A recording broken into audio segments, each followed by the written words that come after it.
Good morning, ladies and gentlemen, and welcome to the show. Listen, I'm glad to have you guys here on this January the 22nd, 2021. And uh, anyway, listen, we're still in the middle of winter. Things are looking a little bit better. I got a little bit of good news last night about that virus that we've been suffering through. It looks like immunity lasts longer than they thought. So, for people who've got the shots or people who have had the virus, it looks like they're going to be immune longer. And what that means is it means the virus is probably going to go away a little bit quicker because, anyway, we got other things going on. We got new administration that's come in, you know, and of course, I'm expecting a little bit of a bounce this summer. I'm expecting things to look a little bit better. By next Christmas, I'm expecting things to be really swinging pretty good. We'll have good Christmas for a change. But I'm going to tell you guys a little story because we're headed toward a depression, a hyperinflationary depression. I'm going to tell you a little story about the past depression, what was called the Great Depression. I had a friend down in Florida, and he was an old fellow. We used to go fishing together, you know. And I'm going to tell you what, he made it through the Great Depression. He told me a lot of stories about the Great Depression because he was a working man when he went through the Great Depression. So anyway, he needed a job. Now this is during the Great Depression. Now you know how hard it is to get a job. Like right now, if you're trying to find a job, like Great Depression was different because they didn't have this virus and everything. Right now, it's absolutely impossible to get a job. But there were jobs available during the Great Depression, but they're very, very hard to get. So he went into town to get a job. And they had it in the newspaper that they're offering this one position to one lucky guy that would get it. So he went in there early, and there was a big, long lineup. Must have been 300 men, all dressed up in as best they could. Maybe they pressed their suits or whatever, and they got as clean as they could, clean looking as they could, put their best hat on. Back then they used to wear fedoras, hats, and stuff, and put their 1930s. Every man wore a hat and everything, and they dressed up all nice and neat as they could and presentable as they could, and they were all in line there. And he got in there, and they're all the way around the block, the line.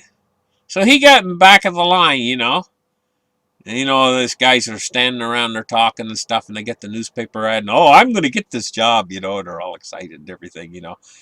He looked at his situation. He said to himself, he looked at them all in front of him, about 100 of them or more, and he said to himself, no way I'm going to get this job. If I stand here in line, I'm just going to be for nothing because they'll have picked a guy before I'll ever get even to the end of the line. The job will already be gone to somebody else. So he slunk off. He left the lineup and he kind of started wandering and doing what they call reconnoitering, which means kind of looking around, seeing what's the situation. So he walked around the building, went around the front where the men were in line. He walked around the other side of the building, walked in around the back side of the building, started looking around, kind of fishing around.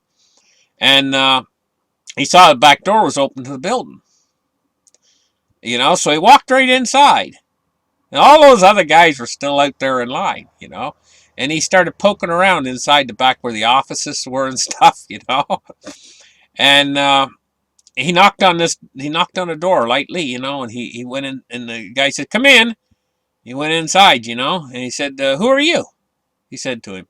He said, well, I'm George so-and-so, and I'm looking for this job. The guy says, well, I was just getting ready to let him in and do the interviews with all these other guys out there. He said, sit down for a minute. I'll give you the first crack at it. And so they got talking. Anyway, things progressed, and they kind of made friends, and everything. And they're talking for a minute or two. And he says, you know what? He says, you look very presentable. He said, you look like you can really do this job. We don't need all those other guys in line up there anymore. You're the man, he said. I'll give you the job right now. You want it? Yeah, I'll take it. And it's just like that. He reached across the desk and shook hands, and that was it. All those other guys that waited, they never get in the door. They never even opened the door for them.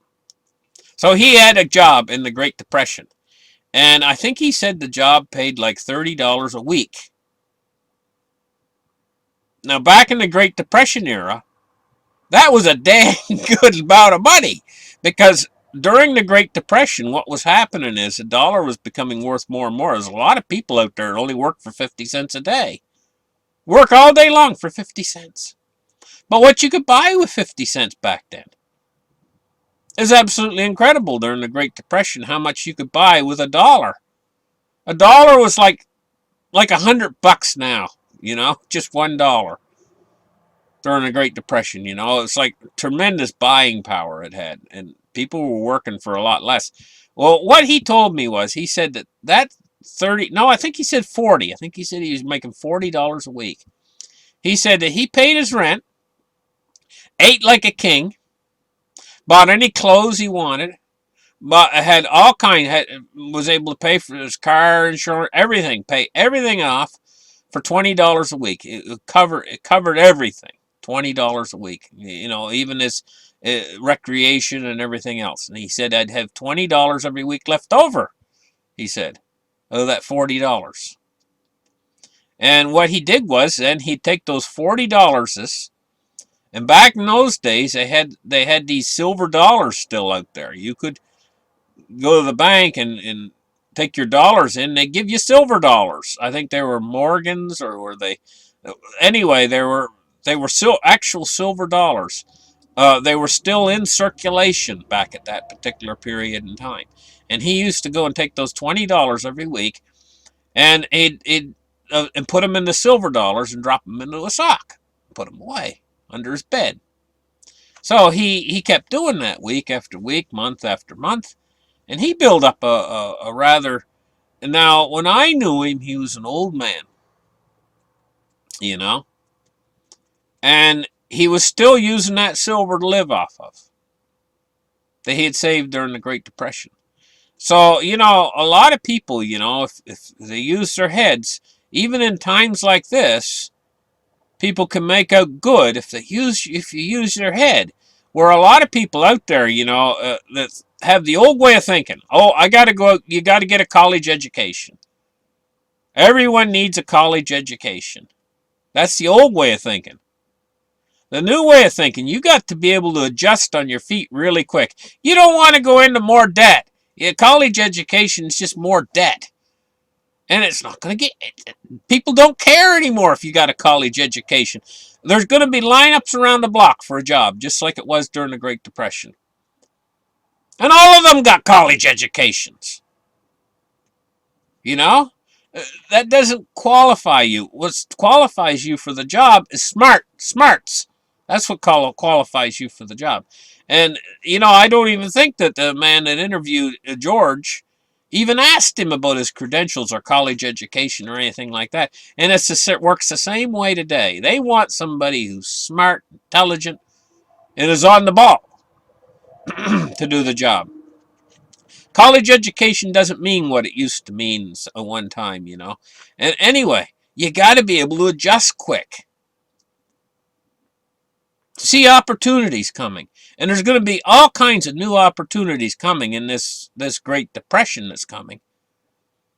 But it's reverse psychology from what used to work. What used to work's not going to work anymore. This whole thing about go out and get a job and stuff. There's already a lot of people out there doing rather well. They're going out on Amazon. They get some special things that they're selling, this or that and everything. That's not going to work either, because there's going to be too many of them in there. But if I was a really young guy right now and had a lot of sis boom ba, what I would be thinking about doing is maybe opening up some sort of small motor repair or something, that manufacturing, maybe some sort of, to compete with the Chinese, manufacturing maybe some sort of these electric bikes are doing rather well lately, and they're sales across America, and maybe some sort of new electrical bike motor that's built better than the Chinese ones. Get a reputation for yourself of making the best bike motor out there, one that would last for hundreds of thousands of kilometers, and open a machine shop and start building them in America. This is the kind of entrepreneurship that we need to pull us out of the Great Depression that we're heading into, that was created by these greedy SOBs who set up our monetary uh, to enrich themselves originally back in 1914. They set it up as a Ponzi scheme to enrich themselves. And they didn't care what would happen. They knew in the end it was going to all fold in and going to basically have a disastrous bust up. They knew that was going to happen. But they did it anyway because they figured, well, it'll be our great grandkids that have to go through that pain. So we'll set it up this way because this is going to enrich us more than any other way that we can set it up. So that's what they did. So we're not having a market report this morning, really, because I'm going to tell you, it's just blah. Simply put, it's blah. The markets are just going along. The Dow Jones, is basically it's not really going down. It's down a little bit today, and we got Bitcoin fell off some, in price. But what that's doing is the rich people are making the poor people scared. The poor people that hold a little bit of Bitcoin, it represents a lot of money to them. But to the rich people, it don't mean nothing. And they're buying it up. As the poor people are selling it off, the rich people are scooping it up because they got unlimited money. Because it's not really money. It's a Ponzi scheme. And they're getting as much of it as they want. They're basically, they're in the trough, feeding like a bunch of pigs, and the Fed is dumping more in the trough all the time, more of this corn that they're feeding on, or dollars, and they can get as much as they want. So why not scoop up all the Bitcoin? Then when Bitcoin goes to the moon, these poor people won't have it anymore because they had to sell it to pay off all these debts that are on their table. And then the government probably scoops in when they do sell their Bitcoin. The government probably scoops in for their big cut, probably what is it, capital gains or whatever, so they have to pay most of it to the government anyway, and they just get their bills paid, and the Bitcoin's gone, and now who has it? The rich guys got it. Oh, that's a fair world. Listen, thank you guys for listening to this show. Like and subscribe. Give me a thumbs up. We'll catch you guys in the very next episode. Bye-bye.